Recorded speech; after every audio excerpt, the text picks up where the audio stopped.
আসসালামু আলাইকুম আপুরা। আজকে এন্টি এজিংয়ের উপরে একটা রুটিন কভার করব। এটা এন্টি এজিংয়ের সাথে সাথে স্কিনটা গ্লো করবে, ব্রাইটও করবে। তবে এক্ষেত্রে এন্টি এজিংয়ের ব্যাপারটা আসলে বেশি কভার দিবে। মূলত যাদের রিঙ্কেলস হয়ে গেছে বা হচ্ছে স্কিনটা ঝুলে গেছে তাদের জন্য এই রুটিনটা খুবই ভালো কাজে দিবে। 3 মান্থস অর 4 মান্থসে একটা ভালো ফলাফল পাওয়া যাবে।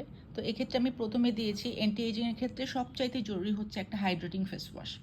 অনেকে আছে সকালে উঠে গ্লাইকোলিক বেস ফেস ওয়াশ দিয়ে স্কিন ক্লিন করে বা কোনো স্যালিসাইলিক অ্যাসিডযুক্ত ফেস ওয়াশ দিয়ে স্কিন ক্লিন করে, যেটা অ্যান্টি এজিংয়ের ক্ষেত্রেও না এবং কোনো ধরনের মর্নিং রুটিনের ক্ষেত্রেও না।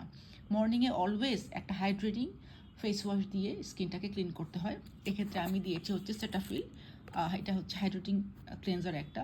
এটার পরে মুখটা একটু ভেজা থাকা অবস্থায়, পুরোপুরি ড্রাই না, হালকা একটু ভেজা থাকা অবস্থায় আমি হাইলোরনিক অ্যাসিডযুক্ত যে কোনো সিরাম ইউজ করতে বলবো। হাইলোরনিক অ্যাসিডযুক্ত সিরাম ইউজ করার পরে মুখটাকে ড্রাই করতে দিবেন, ভালোভাবেই ড্রাই করতে দিবেন। দেন আপনারা জাম্প করবেন কোনো ভিটামিন সি যুক্ত সানস্ক্রিন অথবা ভিটামিন সি সিরাম।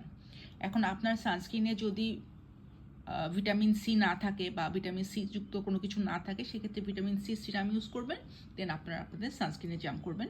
আর যদি কেউ গার্নিয়ার ভিটামিন সি সিরামটা ইউজ করেন তাহলে তারা কোনো সিরাম ইউজ করার দরকার নেই, সে একদম জাম্প করবে হচ্ছে ভিটামিন সি যুক্ত কোনো একটা সানস্ক্রিনে।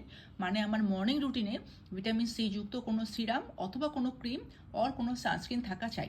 এটা হচ্ছে কি বলবো, অ্যান্টি এজিংয়ের হচ্ছে একটা মর্নিং রুটিন। এবার যাই হচ্ছে আমি নাইট রুটিনে অ্যাজ ইউজুয়াল আমাকে স্কিনটা ক্লিন করতে হবে। সেক্ষেত্রে আমি ওয়েল ক্লিনজের উপর গুরুত্ব দিয়েছি। একটা ভালো ওয়েল ক্লিনজার দিয়ে স্কিনটা ক্লিন করে তারপরে ফেস ওয়াশ দিয়ে ফেসটা পরিষ্কার করে দেন আমরা দেবো হচ্ছে রেটিনল বেস কোনো ক্রিম। এখানে আমি দুটো ক্রিম দিয়েছি, একটা হচ্ছে ট্রিটিয়ন অথবা কোনো রেটিনলযুক্ত সিরাম। যে ট্রিটিয়নটা শুরু করেনি বা যার রেটিনলের জার্নি স্টার্ট করতে চান প্রথম তাদের জন্য যে কোনো সিরাম দিয়ে আপনি আপনার রেটিনলের জার্নিটা স্টার্ট করবেন। আফটার 2 or 3 মান্থস যখন আপনার স্কিনটা ইউজড হয়ে যাবে তখন আপনি জাম্প করবেন ফার্মেসি ট্রিটিয়নে। এটা ফার্মেসি ট্রিটিয়ন খুবই ভালো একটা প্রোডাক্ট এবং ইন্ডিয়ার ফার্মেসি আইটেমের জনপ্রিয় প্রোডাক্টের মধ্যে একটা। আমি এটা আবারও একটু রিপিট করছি যে যারা রেটিনলের জার্নি এখনও শুরু করেন নাই কিন্তু শুরু করতে চাচ্ছেন, লাইক তাদের বয়স হচ্ছে 20-22, তারা প্রথমে যে কোনো রেটিনল সিরাম দিয়ে আপনি জার্নি স্টার্ট করবেন। যখন আপনার স্কিন সিরাম প্রতি ইউজ টু হয়ে যাবে, রেটিনলের উপরে ইউজ টু হয়ে যাবে, দেন আপনি জাম্প করবেন হচ্ছে ট্রিটিয়ন 0.025%। এই হচ্ছে আপনার সার্বিক অ্যান্টি এজিংয়ের রুটিন। এই রুটিনটা মিনিমাম 3 থেকে 4 মাসের ভিতরে, 5 মাসের ভিতরে আপনার স্কিনকে একটা চেঞ্জ দিবে। আমার রুটিন যারা ফলো করে তারা জানে স্কিনটা কত প্লাম্পিং হয়। আজকে এই পর্যন্তই, আবারও রিপিট করে দিচ্ছি, এটা হচ্ছে একটা অ্যান্টি এজিংয়ের morning and night skin care routine.